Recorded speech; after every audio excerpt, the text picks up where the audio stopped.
Happy holidays, everybody. It's rock and roll Happy confessional holidays. time. Oh, yeah. Happy holidays. You got that holiday spirit in you there, CW. Yeah, there's our lead singer, Rita Wild. Hello, CW. Hello, Rita Wild. How are you, buddy? I'm doing happy holiday time things, doing the shopping and the cooking and the... Oh, that's going to make you so happy. And yeah, I'm so happy. So excited for the holidays. How about you? Yes, the same, man. I was in a store yesterday and it was just like, get me out, get me out, get me out, get me out. Get out of the store. That's what my brain was saying to me. Escape. I don't blame him, well, man. This episode is with Jerry Pompili. Jerry worked at the Fillmore East, the Fillmore West, Winterland, and many other venues under famous concert promoter Bill Graham in San Francisco. For years, Jerry hosted shows with The Who, Jimi Hendrix, The Band, Big Brother and the Holding Company, and so many more. He's also went out on tour with the Stones in the 70s. Jerry talks about the concert business in San Francisco during his career, along with many anecdotes and his experiences and stories with so many different bands. So let's do it. Here we go with our interview with Jerry Pompili.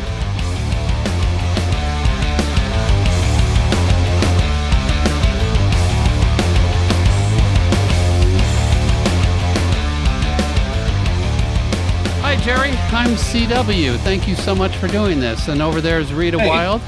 Hello, Jerry. My age, I've got nothing left to do, so.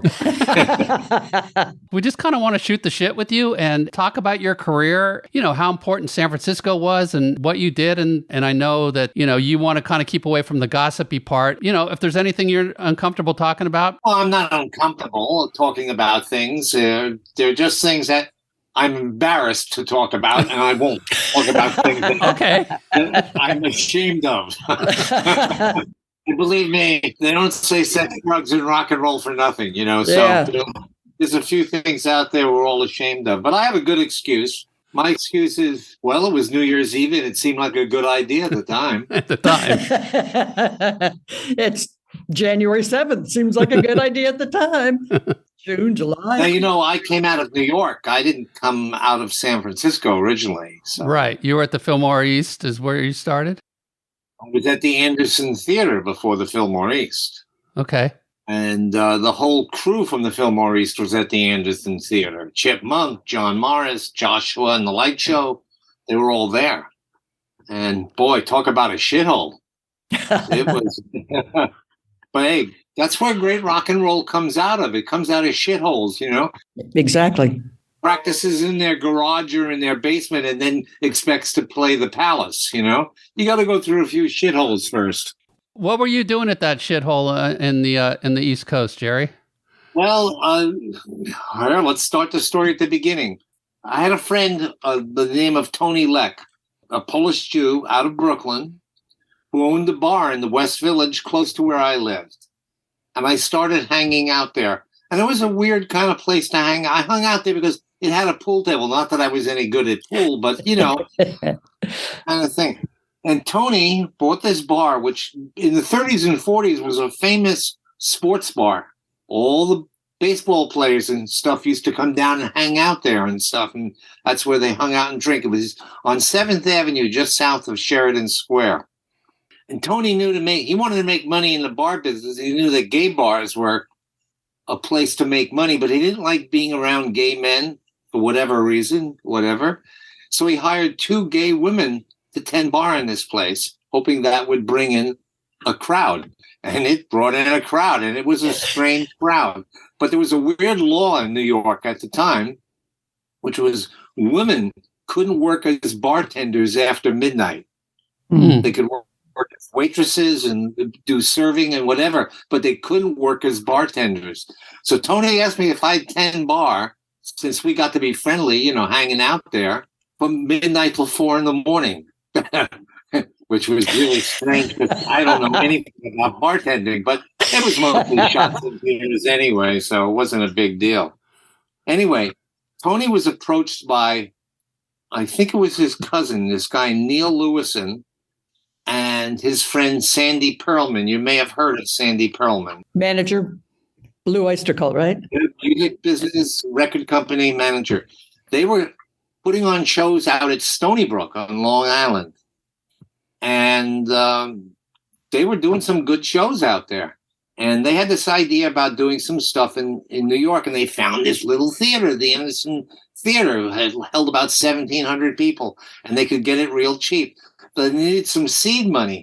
So they went to Tony, who I think Neil and Tony were cousins on some level, and got him to put up, I think it was 15 grand. And they booked it and ran it and hired all the people. And Tony ran the box office and did all the money. You know, that was his thing there. And Tony asked me to come and help out and basically guard a door.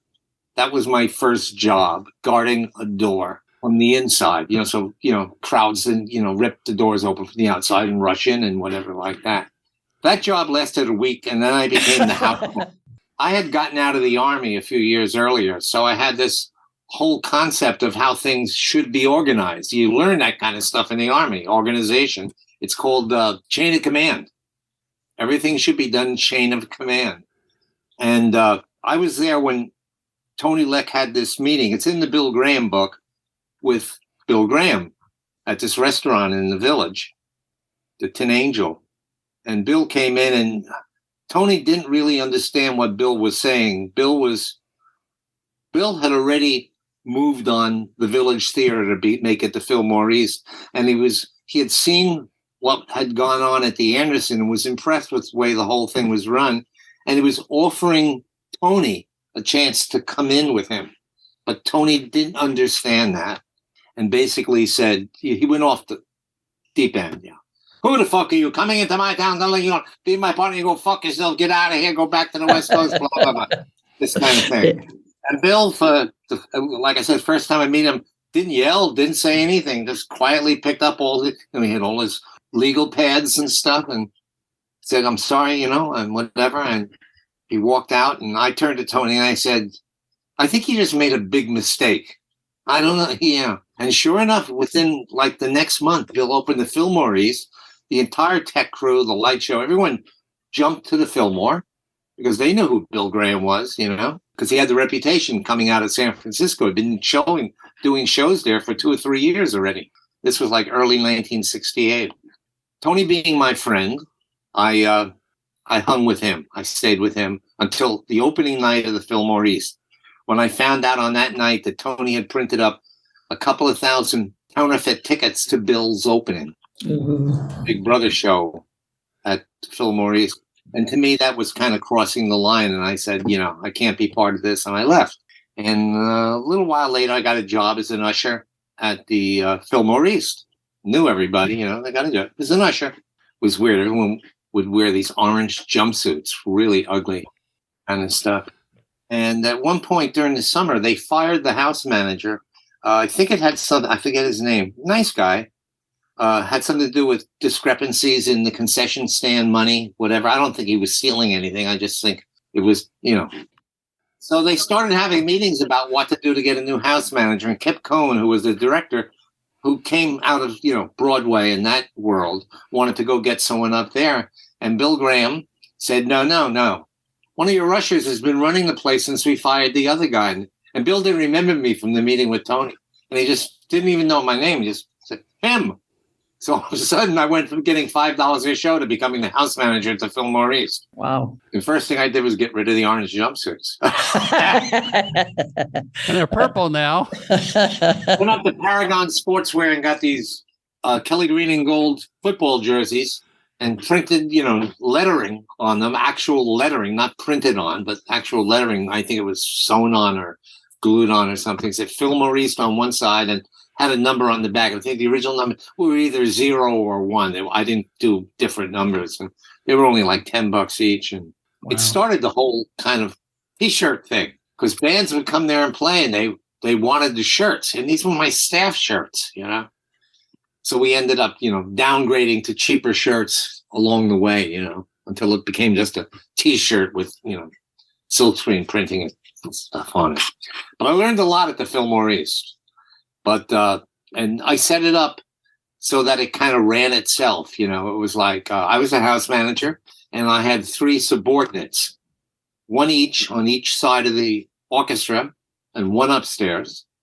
And each of them had aisle captains, and each aisle captain had 2 or 3 ushers. So it was all chain of command stuff. I'd sit everyone down before the first show of the weekend in the mezzanine. There are pictures. I think Emily Rothschild in her book has some pictures of the staff sitting there and me talking to them. I don't remember what the hell I talked about, but probably about the show we had coming up and what kind of audience it was going to bring in, how we were going to deal with it and stuff like that. But it really ran like clockwork, and it got very boring for me. You know, I'm one of these guys who kind of like hire people to replace me. That's my goal in life, is to like find something new to do. Which working for Bill Graham is great, because you come in for an idea with Bill, you know, if it's anything to do with audience safety, it's like, do it, you know. Anything else, it's how much will that cost? You give him a number and he tells you to go ahead, you know. So after 2 years at the Fillmore East, he brought me out to California, and I did shows out here. And it was a little weird because the Fillmore West was a ballroom and the Fillmore East is a theater. So first of all, I had all these people roaming around wherever they wanted, which freaked me out because, like, you know, when you have people in seats and aisles and stuff, you're able to control the setting and, you know, keep it running smoothly. But they're all just running around, you know, what are you going to do? But Bill let me start running shows at the Berkeley Community Theater, which was a theater over at Berkeley High School. Beautiful theater, held about 3,500 people. And I did some great shows there in 1970. I had learned a lot from watching the special shit that they did at the Fillmore East for shows, you know. There were all these creative people working there, not just the light show people, but Chip Monk and the lighting directors and the tech guys and stuff. And they would do all these kind of special effects things and stuff like that. And, you know, I watched all that stuff. And so when we started doing shows at Berkeley Community Theater, I have to remember in these days, bands and acts didn't come with any kind of production. They came with most of them didn't even come with their own sound system. The Who was one of the few that came with their own sound system. Anyway, the first show I did was Laura Nero at the Berkeley Community Theater. And I remember going down to this used furniture store in San Francisco called Bus Van Storage. And I found this, what they called a telephone stand. It was like a little table. It's only like this big around at the top. You would put your telephone on it, you know? And then I got this glass vase, and I got one red rose, and I had the lighting guy set a blue par, one of the lights down on the rose, and it was right next to her piano as she performed. And it was kind of cool, you know? It was like, when you do stuff like that, it's got to be supplemental. It can't be a substitute for what's going on stage. The artist is the medium, not all the other shit that's going on at the same time. But she liked it, and she started using it for most of her career. And then the next one we did like that was when the Who played on their Tommy tour in 1970. And I was just fascinated with the album, Tommy. I'd go home every night and I'd listen to it, you know. And I was trying to think of something to do. And they finally hit me one time. It's a story of a deaf, dumb, and blind boy. You go to see the Who, you're numb, you're deaf, but you can still see. So I went out and I found the biggest lights I could find. They were 10Ks. And in those days, 10Ks were about 3 to 4 feet across. And I rented 3 of them, and I hung them on a pipe at the back of the stage and hung a scrim in front of them and lit the scrim. You know what a scrim is? Is it like a cheesecloth meth? You can kind of see through it from one side, depending on where the light hits. Yeah, right. So in front of it, we put some scoops, colored scoops, just to give some color to the scrim. And the lights were on this bar right behind them, you know. And, you know, Who came in for the show, you know, and all they cared about was setting up their sound. And their sound man, Bobby Fritton, was, you know, doing his thing as usual. And they didn't pay any attention to any of this shit. And then right at the end of the Tommy segment of the show, when Daltrey's doing the see me, feel me, touch me thing, you know, and those 3 lights couldn't run through the light board. You know, you had one of those like Frankenstein switches. You blow the whole house down. Your electrical bill just starts going. I went back by the light guy and I said, okay, now, you know. And for the last 10, 15 seconds of the Tommy thing, we turned these lights on. It was like a fucking atomic bomb going off in the building. Audience rose up out of their seats. Half of them passed out. It was bizarre. Townsend told me later that he could see the dust in the cracks at the back of the balcony. Wow. It was so bright. And he's on stage, and he's looking at the audience, and he turned around and looking at the lights, and looking at the audience, and looking at the lights, And after the show was over, their road manager, John Wolf, comes up to me and he goes, "Okay, what was that?" I told him in Townsend's book, he talks about the whole lighting thing, but he misremembers it. He thinks Bill Graham gave him the lights afterward, which was impossible because they were rented. And they used it for the next 5 years. Wow. In shows. You know what I find interesting, Jerry, is that back then, you and Bill Graham, you guys had the idea to set up lights for the bands, to do the psychedelics, to do special effects. Like the band just showed up and kind of let you guys create part of the show, really, which I think is so fascinating compared to now where the band shows up and like everything is set exactly. This is how it's going to go. Yeah, it's very programmed now. I went to see Peter Frampton's last show at Concord Pavilion, and he was brilliant. But the show was so programmed, I felt manipulated a little bit. But because, come on, rock and roll is rock and roll. It's not supposed to be messy. Right. It's supposed to be part of the shithole. Right. That's right. It's like why I'm very upset when I see bands who do live recordings for an album and then overdub everything. Oh, God. Yeah. So what's the point? Miles Davis once said, "It's not the mistakes that are important. It's what you do next." Love that. Yeah, it's what you do next. But back in the day, the first thing I ever saw about Bill Graham in print was a quote that said, "Don't give them what they want, give them what they should want." And in those days, we were able to do that. We were able to add stuff to it, And I think the important thing, as I said a little earlier, was not creating something that was a substitute, but creating something that supplemented what was going on stage, because it was the artist who was actually doing the communication. And the last show I did at Berkeley was the Jimi Hendrix, which they did the movie of live at Berkeley, which was a total shit show for me. It was the first rock. Well, it was before the Who show, but it was the first rock show we ever did at Berkeley.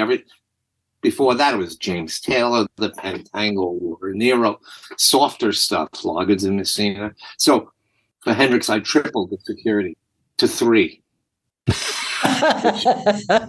Wow. Which was one of the big mistakes of my life. I mean, the people were backing up pickup trucks.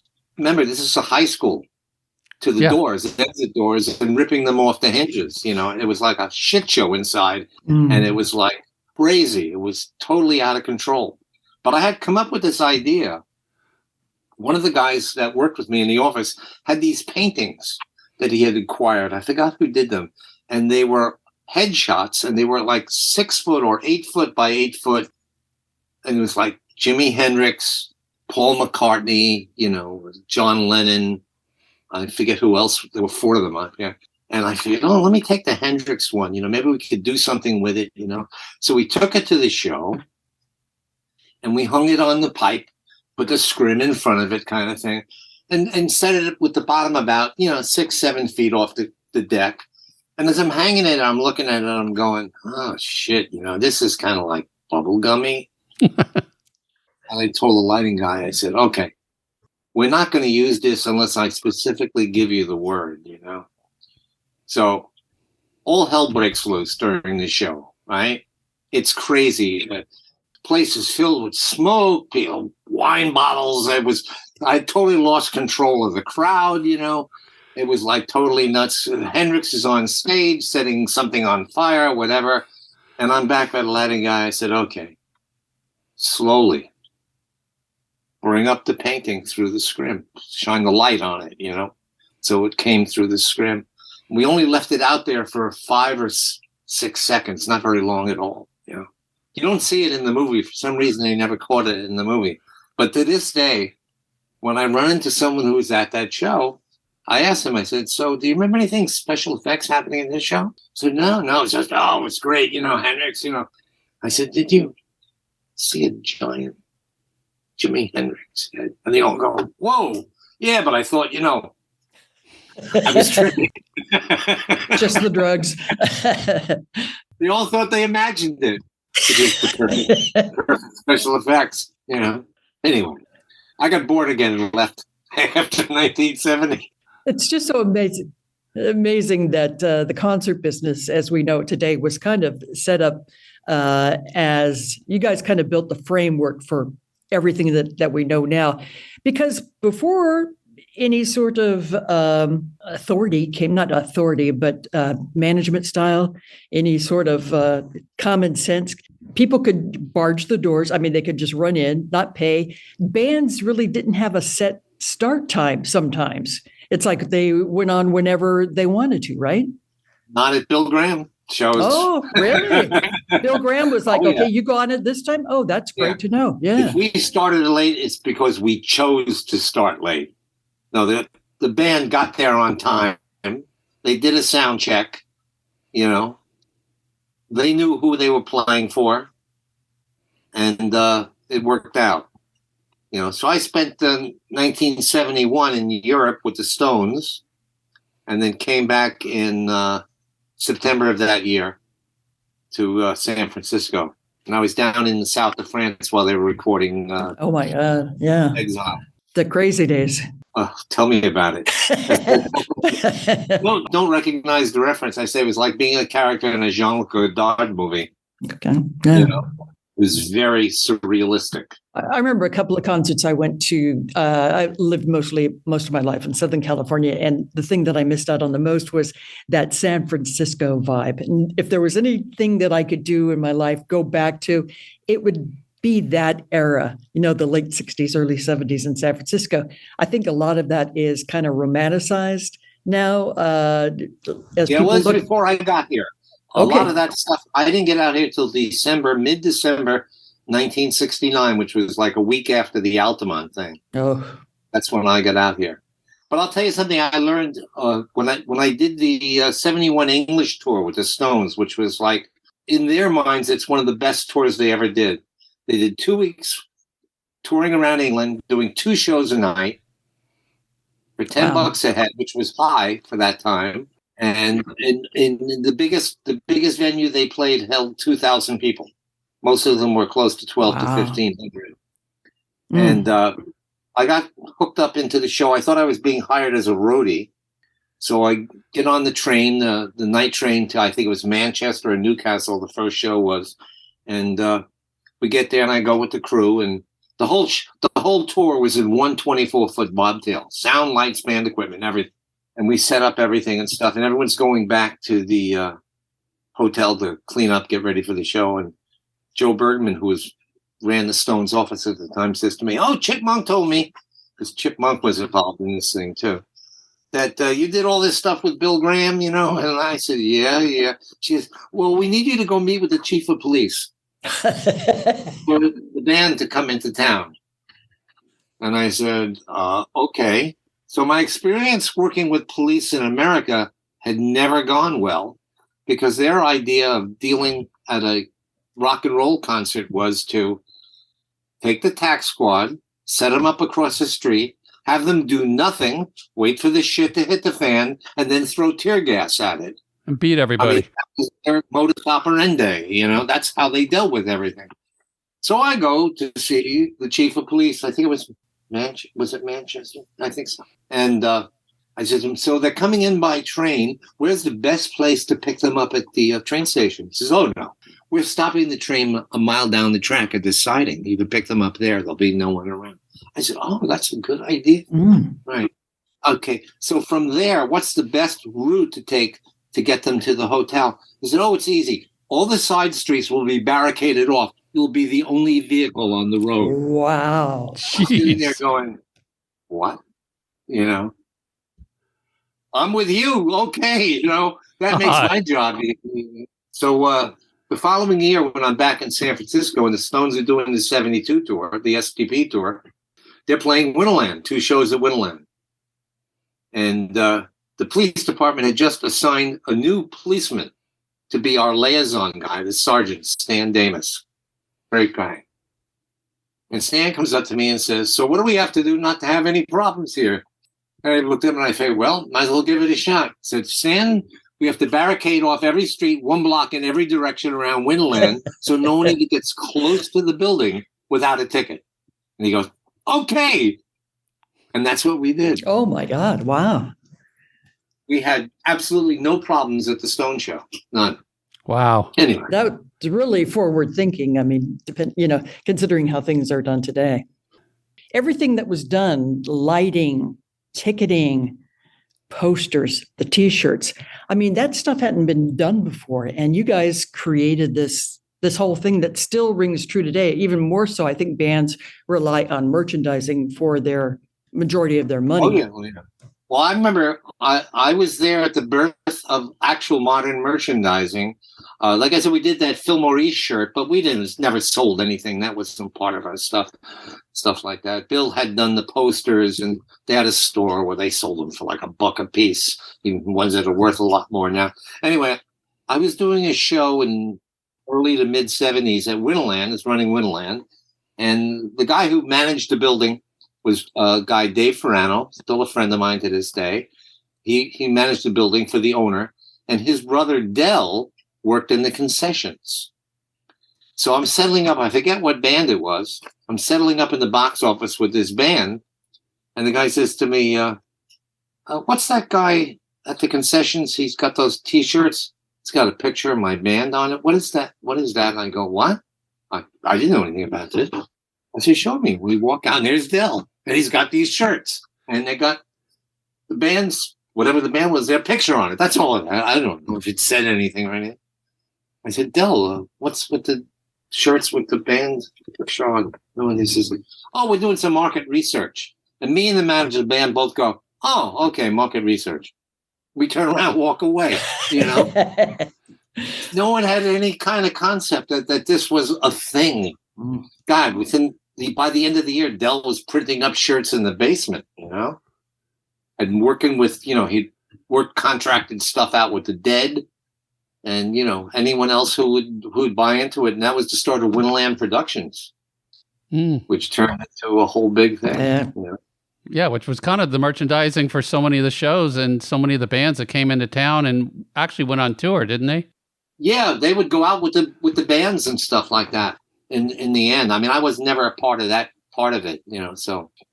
Can we go back real quick, Jerry, to you in Europe with the Rolling Stones? Because I read a funny story about you at Mick's house, and he wanted you to write out all the lyrics for Sticky Fingers, was it? Oh, whatever. Yeah, Joe Bergman sent me, I don't know, I don't remember if this was before the 71 English tour or after, but they couldn't release the record because 4 of the songs hadn't been copywritten because no one had bothered to write the lyrics down. Wow.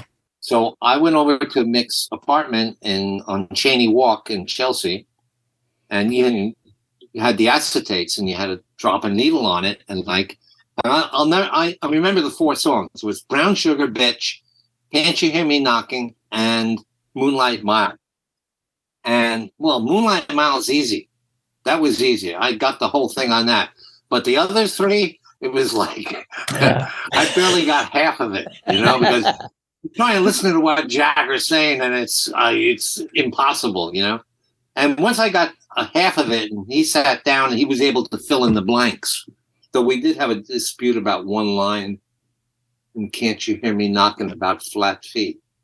I thought it sounded like, but you got flat feet. He said, no, I never said that. I said, well, what do you say? He said, I don't know.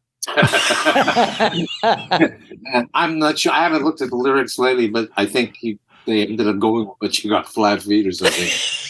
or I don't know. Love that. Yeah, that was that kind of thing. You started off, like you said, and then you worked your way up the organization, Bill Graham organization, to basically vice president, kind of being a right-hand man for Bill Graham. I don't think I had the vice president thing. I did a bunch of different stuff, I ran Winterland in the 70s till it closed. I developed the whole concert close-up video thing, which you can see most of it on YouTube these days, including my 5.5-hour version of The Last Waltz. Oh my God! Wow. If you really want to see it, it's not great visually, but the feed came right off the board, off the soundboard, so the mix is pretty good. And it's really interesting to watch the whole thing, and you wonder why the hell did they overdone this, you know? Especially you watch them do the Wait live at Winterland, and you wonder, why did they do that thing with the staple singer? You know, it was like, I don't get it. But hey, I'm not Martin Scorsese. He's Martin Scorsese, so whatever. And then after Winterland closed, I went into management. I started, during the Winterland time, I started working with some local bands, trying to help them, you know, get developed and stuff. And I worked with, did a lot of stuff with the Tubes. I really liked the Tubes, the Nuns, a bunch of smaller bands that never really amounted to anything. But I did end up finding Eddie Money. Yeah. That was kind of weird because Bill had just gotten a 3-record production deal with CBS Records, and he didn't have anything to give him. So they gave him Eddie Money. Jerry, before you go there, I want to ask you, because I read this story, and my question was, how does Bill Graham get a record deal with CBS when he's got nobody to sign to it? Well, earlier, back in the early 70s, you had San Francisco Records and Fillmore Records, remember, with David Rubinson? Yeah. And there were some acts involved in that. I think Tower of Power was one, Cold Blood was one. And they had a management company called Shady Management that managed them. Good name. You know what? It's all hit and miss with acts, you know. You never know who's going to hit and who's not going to hit, you know. And anyone who says they know the secret is full of shit, because it's all about luck, you know. Good songs, good performance, and luck. And we gave him Eddie Money, you know. And one of the A&R people at CBS also believed in Eddie Money. Everyone didn't see him because he was so out there sometimes, but he was an amazing performer, and he had some damn good songs. Mm-hmm. And he could really sell them. And he had an amazing guitar player, Jimmy Lyon.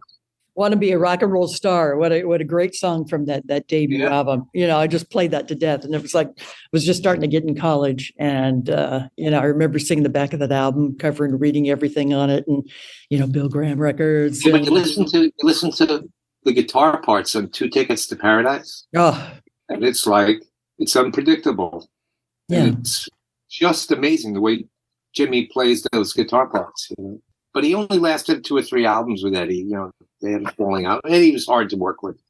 He was hard to work with because he was crazy. You know? I loved him, but he was crazy.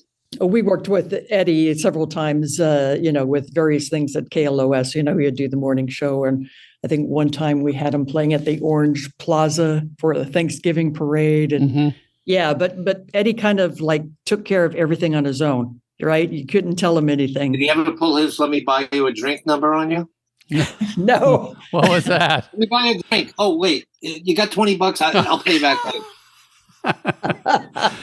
No, but I've met lots of people like him. That was Eddie. Yeah. So, you know, we did that first album, and it sold 1 million copies, you know, and whatever, and established Eddie, you know, as. And the second band I found, The Beat, which had to change its name to the Paul Collins Beat, didn't quite hit it off. I think there was some bullshit going on at the record company. I think Bill pissed off someone at the record company and didn't kind of promote it. Because you listen to that original Paul Collins album, that's a damn good album. Mm-hmm. There's some really great, you know, 3-minute numbers on that album, you know. I don't know how familiar you are with it. I'm not. I know of it because they had to change their name because wasn't it because of the English Beat or the English Beat? There was a beat in England too, so they became the English Beat, and this one became the Paul Collins Beat. But that wasn't about it. It was just that it didn't get the attention it deserved. And you listen to that album, and man, there's a bunch of great songs on it. Paul was a really good songwriter, and they could really deliver it. And then after, let's see, how long did I last with management? And that was still management under Bill Graham, was it not? Wasn't it part of another? Yeah, Bill Graham management. We had Bill Graham management too, and we handled Santana for a while, and the Gin Blossoms. I wasn't involved with any of those bands. And Joe Satriani, and Mick Brigden and Arnie Postilnik kind of ran the management company portion of it. And like I said, I got bored, and went on to do other things. And what did I do in the 80s? What did you do? Well, you went on for the archives, didn't you? For the Bill Graham archives? Archives was a little later. That was the late 80s.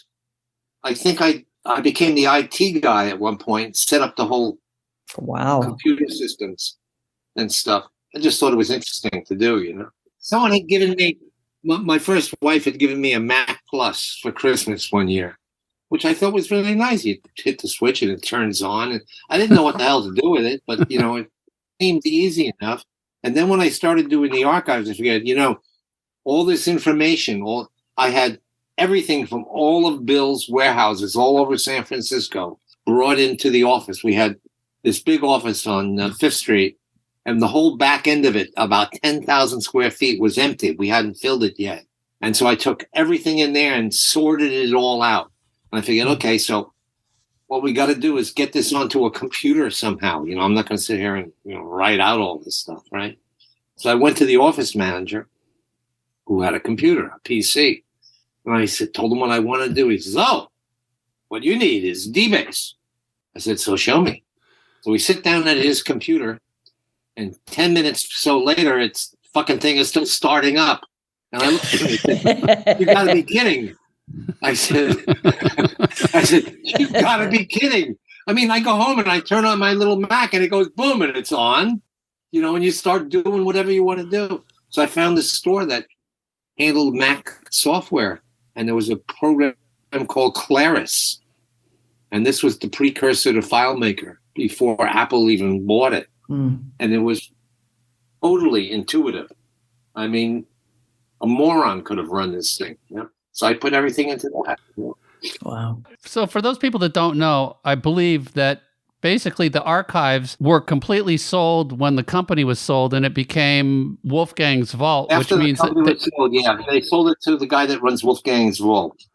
But what was supposed to happen with all these archives? Was there ever like a museum or Rock and Roll Hall of Fame that was going to be open? Originally, it was probably going to go to a museum somewhere. That was what was in Bill's mind. I'm almost sure. As a matter of fact, Bill had written out a new will where a lot of this stuff was delineated, but he had never signed it. Oh.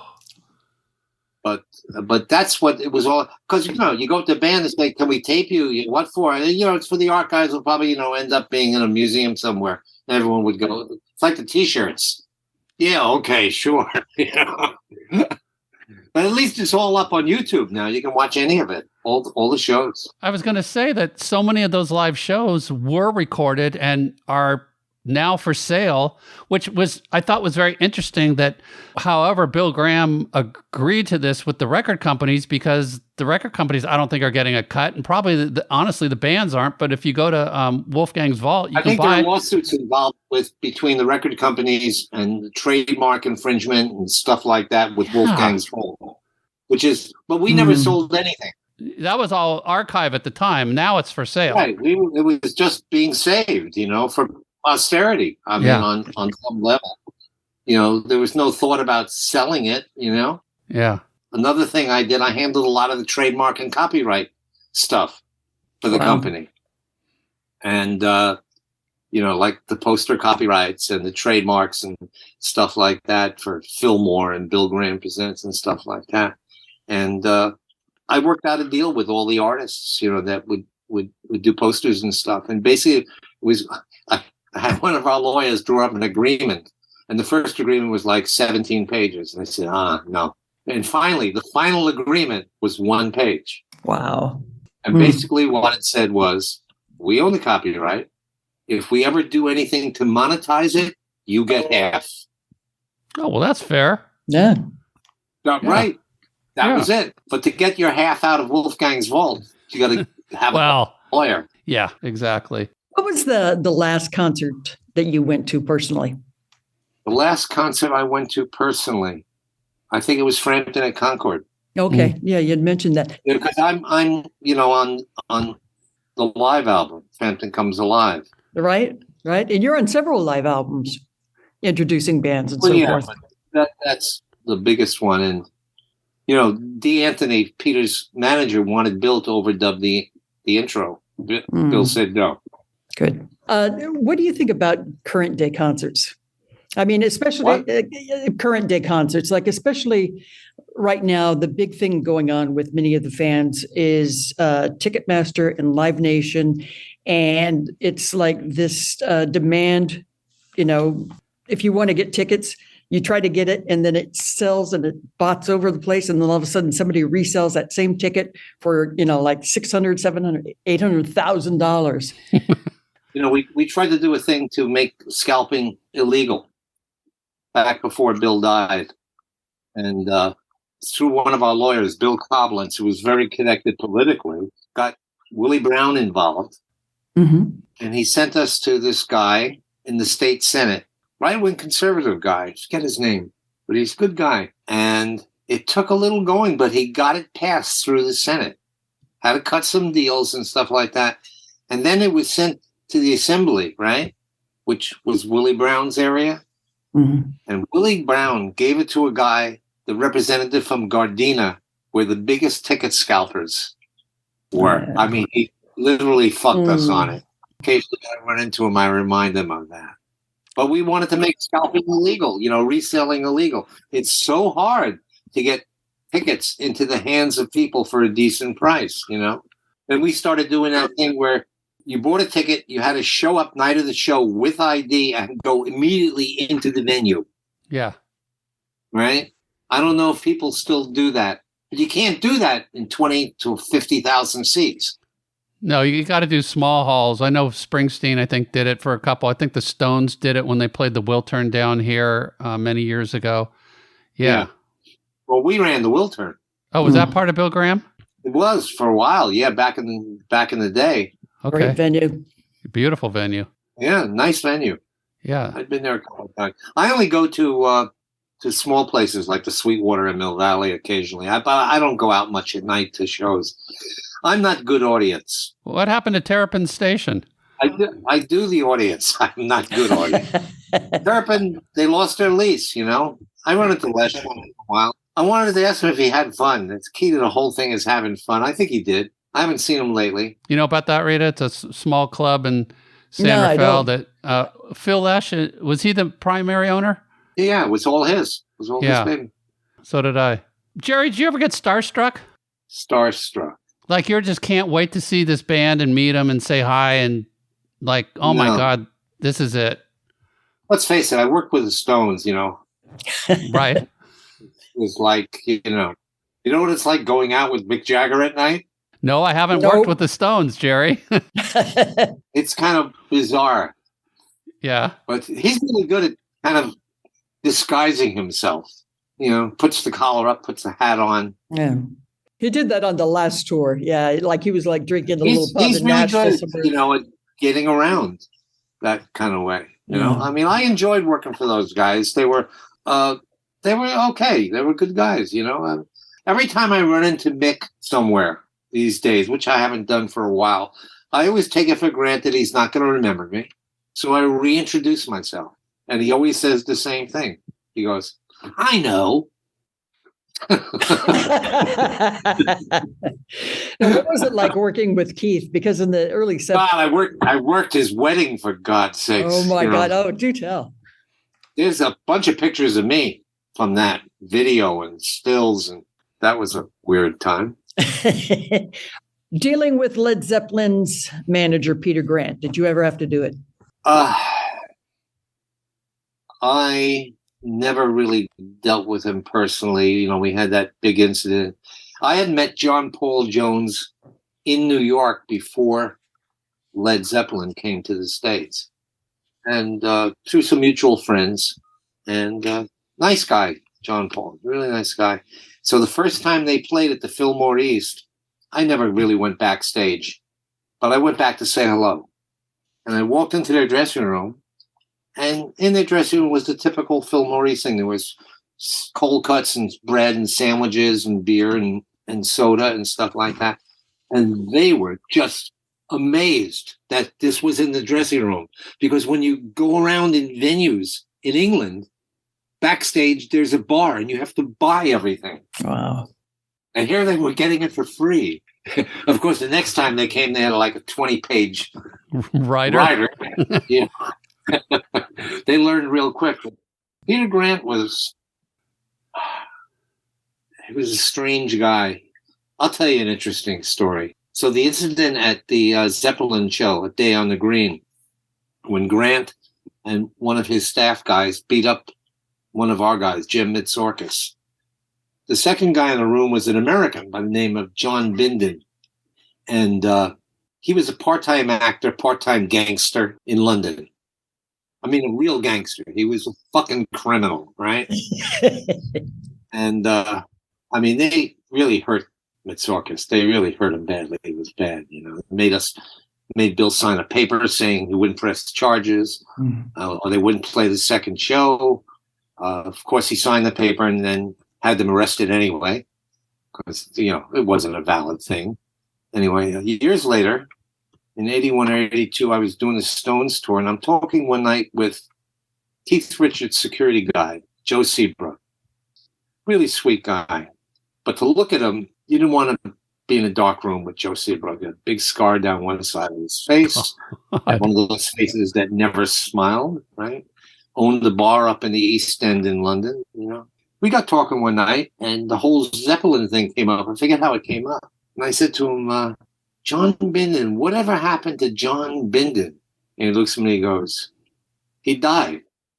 I said, really? When? He said, next week, Wednesday, maybe Thursday. I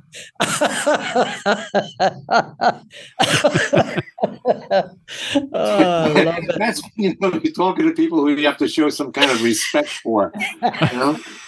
Next week. Oh my God. That's great stuff. Jerry, you and Bill were at Woodstock. Am I correct? Nope. Bill was at Woodstock. I wasn't. Oh, I thought you were there part of security. Nope. I was on the original Woodstock staff. They hired me. John Morris brought me up to meet Michael Lang for an interview, which was a total waste of time. Because I walked into this room uptown New York, which was their office, and it had one of those window seats, the low thing, you know. And Michael was sitting there with one foot up, like posing. And John introduced me. This is Jerry Pompili, house manager at Fillmore East, and put out my hand, shake his hand. I said, is there anything you want to ask me? And then whatever. He says, no, man, I just want to see where you're coming from. I went, okay. This tells me a lot about you. Yeah. It's going to be real organized, isn't it? It's $200 a week, and I really don't have to do anything, right? They wanted the staff, the Fillmore East staff. So when they switched sites from the original site in Wallkill to the one where it actually had place, the farm. I resigned because they had been working for several months on the Wallkill site and it wasn't done. And now they had less than 4 weeks to get it together for the other one. And I said, being my profile at the Fillmore East, because Bill wasn't involved, you have to understand. A lot of the Fillmore East people were, but Bill wasn't involved. And for me to be involved would put the Fillmore stamp on it in kind of a way. So I resigned from it. And I remember me and two of my friends, we went to see Led Zeppelin down in Asbury Park that week. Oh, wow. But the Fillmore East staff, I told them, you want to go? You guys can go. So they went. About 60, 70 of them. House staff, concession girls, box office people. And they ended up becoming the only security there because the sheriffs walked off. So they had to secure the whole stage area, basically. That was it. And when the show was over, John Morris came up to them and thanked them for, they'd been up for 3 days. They hadn't been back to the motel. They'd been up for 3 days straight. And John Morris thanked them for the great job they did and told me he didn't have any money to pay them. Oh, my God. And then when they got back, they told me what happened. So I went uptown and had a little talk with John Morris. And did he die 3 days later? No, but I brought them their money. Okay. Good. I'm really good at reasoning with people. Oh, that's good. What about the end of the 60s, Altamont? You guys weren't involved with that, I were you? wasn't here for Altamont. It was like, that was all Chipmunk and Sam Cutler. And every time I run into Cutler, I remind him, I say, hey, Sam, let's hire the Hells Angels to do security. But you can't blame Sam. You know why? Because he was familiar with the Hells Angels in England, in London. And these are guys that ride around on Vespas, and it's more like a social club than it is a bunch of hardened criminals, who rape, plunder, and steal, like the ones in Oakland in those days. Didn't the Grateful Dead use Hells Angels for their shows? No, they didn't use them. Some of their roadies were friends with them. I had a big problem with them. They come to Dead shows at Winterland, and they get out in the audience, they run into someone whose girlfriend had been raped or something by them. And these guys were famous for this, and it would start a whole hullabaloo and shit. So I had this talk with one of their people, this guy Badger, was at the snack show in Kezar Stadium in 1975. It was a fundraiser. It was for the schools. Yeah. Schools. Everyone needs athletics, culture, and kicks. Anyway, and I got word that Badger wanted to talk to me, and I went into this mobile home thing, and he's sitting there. I think he dropped some acid because it wasn't quite kicking in. And he does me the bullet thing. You know what the bullet thing is? Nope. They give you a bullet. Yeah. It's marking you. It's telling you that, we're coming for you, kind of thing. Okay. Oh, wow. It's like a kiss on the cheek. No. It's I guess the Italian mafia has a different thing, but the Angels give you a bullet. Bill had several of them. Oh, good. I only had the one. And so I said, you guys are fine, Yeah, right. Okay. Think this scares me? It doesn't. And I made a deal. And it was a real simple deal. And it was the best deal for me. And the deal was when they came to a Dead show, they didn't come out into the house, into the audience. I, in return, wouldn't go backstage, which I didn't want to go back anyway because everyone was fucking high on acid. How crazy was a Dead show? I mean, from trying to run it. How many? Well, it's just like, I tell people I'm into classic bands, bands that play the same song at the same time. And, and I love the guys in the band. They're great guys. They were all great guys. I still run into them occasionally, ones that are still around, and, but, I just don't get the music thing, I mean, and believe me, I was into jazz before I got into rock and roll. Wow. I mean, I used to hit all the jazz clubs in New York, and whatever. So it wasn't that. It was just, I guess it was a combination of their music combined with their audience, which was like being on another planet with aliens. Well, but, you can't fault them. That's who they are, then. And the crowd makes whatever they're going to make out of the show, and the band's going to make whatever they make out of the show. That's right. Yeah. They have a good time. That's what's important. One of Bill's sayings was, if we piss them off in the parking lot, they're not going to have a good time. So always got to remember that. Yeah. I like that about Bill because it always felt like he was for the viewer. He was there for the people, and he always got involved, and he was a lot of times there at the show. And he wasn't just a promoter, but he would be there friends with the bands, and he'd be introducing the bands.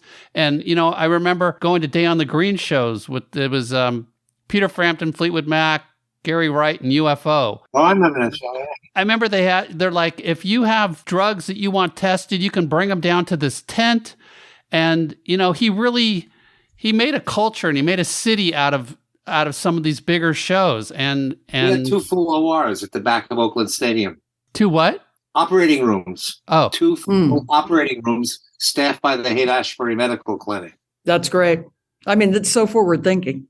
Yeah. Well, what happened was, it was in the early 70s, we were doing these shows at Winterland, and depending on the type of music, we would have a fixed number of incidents, drunks, people overcome with some drugs, and the alternatives were basically at the time was You take them into the usher room and sit on them. I mean, literally restrain them, sit on them, or ship them up the street to the hospital that was only 2 or 3 blocks up the street. And then I noticed that when we did shows, Winterland held a little over 5,000 people. And I noticed that when we did shows at the Cow Palace, which was 3 times as large, we didn't have 3 times as many incidents. We had 9 times as many incidents. And I pay attention to shit like that, you know? Yeah. Then we booked a show at Kezar Stadium with Led Zeppelin and the Tubes. I think it was the first one. I'm not sure. And I walked into Bill's office and I explained these numbers to him. And he says, what does that mean? I says, it means we don't do something, someone's going to die. Simple as that. So Bill picks up the phone, calls David Smith at the Haight-Ashbury Medical Clinic. Next thing you know, I'm talking to 2 doctors over there and telling them, you know, what we need. And they say, okay, we'll take care of this. And we would give them enough money to pay for equipment and stuff like that, you know, and they would provide medical services at the shows. And one of the first shows they ever did at Oakland, at one of the early days on the Green, I think it was the Leon Russell thing there. Everything went well at the show. They were leaving the show afterwards. They were one of the last ones to leave because they got to pack up stuff. And they're walking through the parking lot, and there's this guy passed out in the parking lot. Mm. And if it hadn't been them, he would be dead because he was having a diabetic thing. Diabetic. You know, which they recognized and were able to treat. Wow. What about contract writers? Any really weird stuff in them? I mean, we've all heard the story about Van Halen and the brown M&Ms. From what I understand about that was basically to make sure people were paying attention.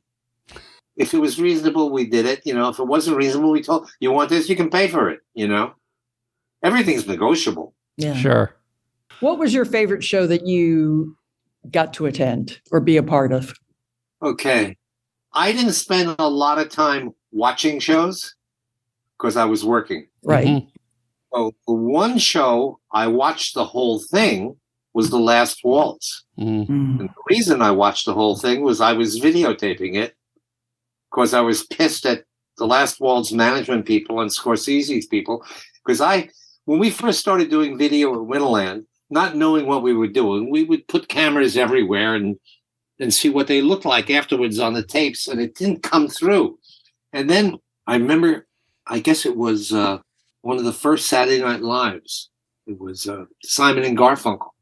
Mm. And they came on to perform The Boxer. And whoever the director was, he just left the camera there, sitting on them, just not moving, just sitting on them for like 90% of the song.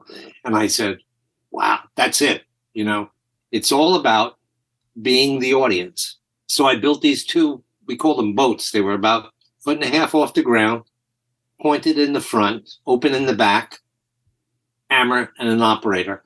And they were set about 20 feet out from the stage and about 25, 30 feet apart. And between the 2 of them, they had the screen up above the stage. So when you weren't on, you could see where the other person was. So you almost didn't need a director, even though we had one, you know, because you could pick your shot. You know, you could feel what was going on and pick your shot. So I had sent those tapes to the band's people and Scorsese's people so they can see where we were coming from in that, you know. And they never sent me my tapes back. Oh, wow. And after a while, they stopped, taking my calls, and it really pissed me off. So night of the show, I grabbed one of the cameras, I set it up in the sound booth, took a feed from the board, because in those days, everyone went through the board, you know, and started recording. And every time someone came up to me to complain, I told them to fuck off and get out of here, or I'd have them thrown out the building. Oh, that's great. And that's on YouTube, right? Yeah, it's on YouTube. The whole thing's on YouTube. Oh, good. For the listeners, we'll put it on our website, so there'll be a link to it there. There's it's 3 different parts because there's 3 different tapes, but it's the whole thing. The poets in the middle, everything's on there. The thing that really blew me away that night was Van Morrison doing Caravan. Mm. I mean, it was the showstopper, right? But the funny thing was, when I watched the film, I didn't get that same kind of feel. And then I did something. I timed the length of the song in the film with the actual length of the song in the video. And the film is like 45 seconds shorter. Really? Wow. They edited out part of it. I wonder if the live album matched to the film. I don't know. It'd be interesting to figure out someday when I have all the time in the world and I have nothing else to do. Believe me, it's a 2-day process to watch it. You know, I've been there. And you also filmed The Who at the Cow Palace. Yeah, I did. What Keith passed that. Yeah. I forget why we brought the video there for that, but we did. And that whole weird thing, it was so weird. Didn't they ask for another, if somebody else could play drums, and some guy came up Townsend and... doesn't get shook up by these things, you know? He just It's Keith. They're just used to it. Yeah, no, right. They brought up somebody out of the audience to play drums, right? Salt Lake one time where Keith took a baseball bat and destroyed the air conditioning system in the Salt Palace. Well, he gets a little grumpy sometimes. Yes, he does. All right, Jerry. We have some end of show questions. These are just kind of crazy, fast, personal questions. So we're going to just throw them at you. Like, who was the first rock star you ever met? The first rock star I ever met. John Paul Jones, I guess, before Led Zeppelin. I don't know if I'd call him a star. Well, maybe not at that time. He gets a lot of credit later on. And, you know, working with the Stones, I guess it's got to be the Stones, you know? Okay. I literally worked with them for, you know, like 7 or 8 months between, you know, the English tour and the farewell party and Exile on Main Street. God, what a great time. Especially in the south of France. What a great place to be. Yeah, right. Wow. You know, that's the only place in the world I've ever been where I've ever used the phrase, "Excuse me, do you know who I am?" It's France. You know, if you ever spend any time in France, you know how difficult it can be. Yeah, but it's beautiful at the Côte d'Azur and that area. Yeah. I mean, it's even if they speak in those days, even if they spoke English, they wouldn't. Yeah. And when you tried to speak French, they'd ridicule you. Yeah. So you had to like use this kind of like, do you know who I am? What's your favorite piece of memorabilia that you own? My favorite piece of memorabilia? Yeah, from one of the shows that you worked with. Can we have it if you don't want it anymore? Okay. I've got a serigraph of Flying Eyeball that I worked with Rick Griffin on. Oh, God. That's cool. Did you save all the posters, all the Winterland and Fillmore posters and things like that? No. Back in those days, you'd throw them under your bed, and then you move it and you throw them over, you know. Yeah. I didn't save any of those. Who would you want to meet, Jerry, you've never met? Who would I want to meet? I'd like to unmeet a few people that I've met. Go ahead. No gossip. No. There's no one I really want to meet. You know, I don't get impressed. You know, I mean, you know, come on, rock and roll musicians. You know, they're not curing cancer or sending rockets to the moon. You know, they're doing art. You know, art is art. You know, it's like it's a personal thing, and it works for you in whatever way. You know, and I appreciate it for that. You know, and I try and separate the artist from the art because most of them are assholes. Not all of them, but most of them. And you separated your job from the art and the artist too. I mean, you always put that first and made sure everything, hopefully up front, was done and done properly so that day of show, you're like smooth. Yeah, right. Yeah. I wanted to go, you know, don't want anyone to die on my watch. Yeah. There must be one Spinal Tap moment that's apart from all the others, where everything, a Spinal Tap moment. There's an actual Spinal Tap moment. Yeah. Back in the 80s, we did a thing with the Mill Valley Film Festival people, a thing called Music in the Movies at the Warfield Theater. And one of the performances on that show was Spinal Tap. Oh, wow. And from the moment they walked in the door until they left the building at the end of the night, they never broke character, which I thought was amazing. Yeah. You know, they were those English assholes in that band. And I really respected that. Carol Dodo was on that show, too. Wait, I gotta ask because I grew up there. So Rita, Carol Doda was like one of the strippers down in Broadway. So what was Carol doing on this show? She was singing with a band on that thing. She wasn't stripping. No. She had like a club that she was famous for being at, and she was the Condor. The Condor down in the village. Yeah. The neon sign out front, that was her. Very over the top.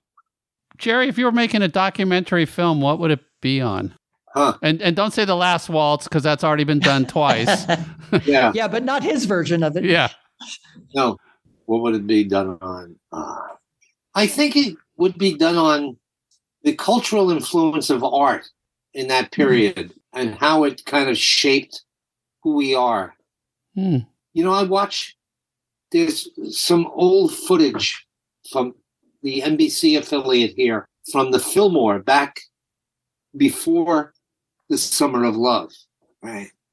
And you look at this black and white footage, and actually Bill is walking through it in the back. You can see him. And what's interesting is, first of all, everyone's dancing, number one.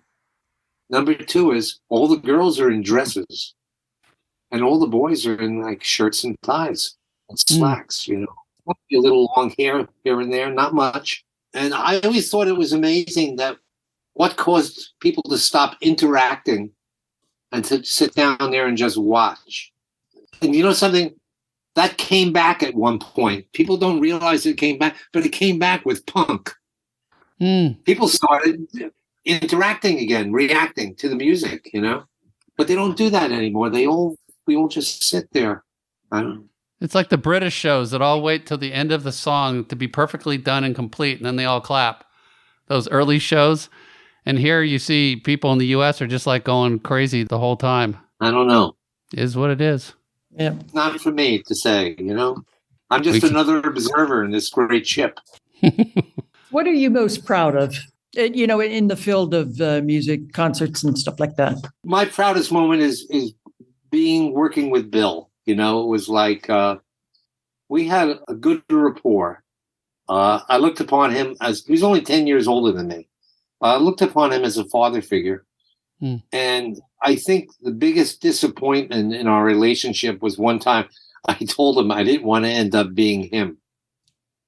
Because? Wanted to have a life. He was married to his job. In fact, married that caused his divorce, did it not? I'm not sure. I'm not sure what caused the divorce with Bonnie. I mean, he had David, and then he had the relationship with Marcia, which gave birth to his other son, Alex. They were never married, though. And he would go from one lady friend to another, you know, never really, you know, settling into it at all. It was his curse, you know. Yeah. What made him able to be who he was, but it takes a lot away from you. That's why I told him I didn't want to become him, you know, I mean. No stress. I got to meet him once after the Amnesty International show. I think it was at the Cow Palace, the first one, and then they came down to Los Angeles, and there was a press conference in LA, the airport, and I was wearing my T-shirt proudly from the night before, and he said, "Oh, that shirt's great," and I go, "Yeah, I got it, you know, got it at the show," and just a very, very nice man, took his work seriously. And I thank you and I thank him for, you know, creating this world that I so much love, concerts, but now I'm at the point where I kind of hate them because they're costing too much money and, you know, the wrong people are in charge of them. I'll tell you, Country Joe McDonald had the best description ever of Bill. He said, he yells, then he's nice, then he picks up trash. That's exactly what he does. Yeah. That's People great. forget that Bill was an actor. Yeah. Bill had this thing he would do. His secretary would walk into his room and say, "Bill, so-and-so is on the phone." And Bill would pick up the phone, and before he took the call, with the phone off the hook, he would go, "And yeah, don't ever come the fuck back here." "Yeah, what's up?" That's great. And he was in the Army too, right? So you had that. Yeah, he was in the Army, got a Bronze Star in Korea. Wow, that's pretty amazing. Yeah. Great stuff. Well, great stories, Jerry. Yeah, thank you so much, Jerry. Yeah, Appreciate it. I mean, really, really appreciate you taking us back there and describing the scene from the other side too. Appreciate that. Whatever, it's something I'm glad I went through. I mean, I miss it. The last thing I did was I would do the bridge school. Oh, Young yes. concert, and I did, I think, all but 3 of those shows over 30 years. I really miss doing it, and then him and his wife broke up, and she died. Peggy died, and he's not doing it anymore, and he's living down in L.A. now, so. I think he's in Colorado now. I think the house in L.A. got caught up in the fire. But that's right. I heard about that. Yeah. So I think they're based in Colorado now. So yeah. With that mermaid. The mermaid. I never met her, so I don't know. I've met her.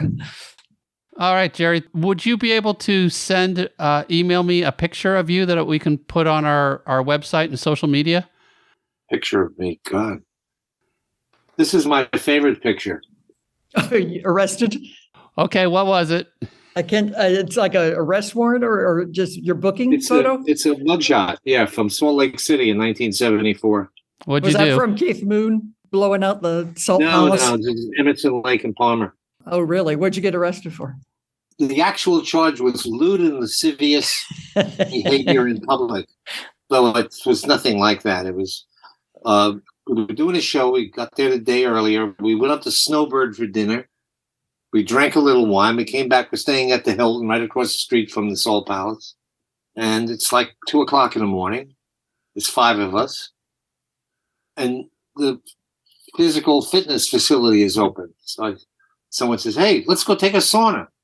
There's 5 guys. There's no one around. We take off our clothes. We go sit in the sauna. We're in there a few minutes, sweating out. We come out of the sauna. There's this big pool, half indoors, half outdoors. We jump in the pool. We're still naked. There's 5 guys, right? And we go underneath the thing. And we're outside. It's cold out. It's in the 30s, but it's the heated pool, We're relaxing. Greg Lake I'm talking with Greg. He's standing there in the pool to my left. Back door to the pool from the street opens up. This guy walks in. I thought it was a cab driver at first because he had this kind of funny hat.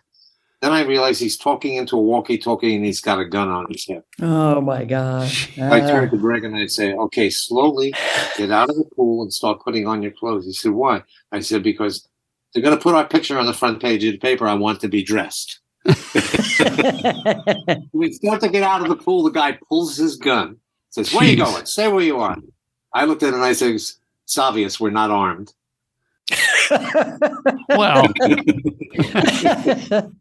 And they Don't take put us yourself down, Jerry. Yeah. And they take us down to the local jail, which is not run by the police. It's run by the sheriff's department, who think the whole thing's hilarious and stupid. That's how come I got the mugshot. They gave me a copy of the mugshot. Oh, that's great. And they gave us T-shirts. Bail was like $150 each, and I doing a show, so I had like $1,000 in cash on me. I paid the mail. We went back to the hotel. Called our legal guy here in San Francisco. He gets me a guy there. Arranged to go to court the next morning. The lawyer says to us, okay, we're going to go to court this morning. When we go there, you say one thing and one thing only. I say, what's that? He says, just say guilty. That's it. Well, that's what we did. We were fined $75, and that was it. But I'm a sex offender in Utah, I think. I keep thinking, what if we would have had girls there? What would have happened then? I don't know. Yeah. Oh, my God. That's great stuff.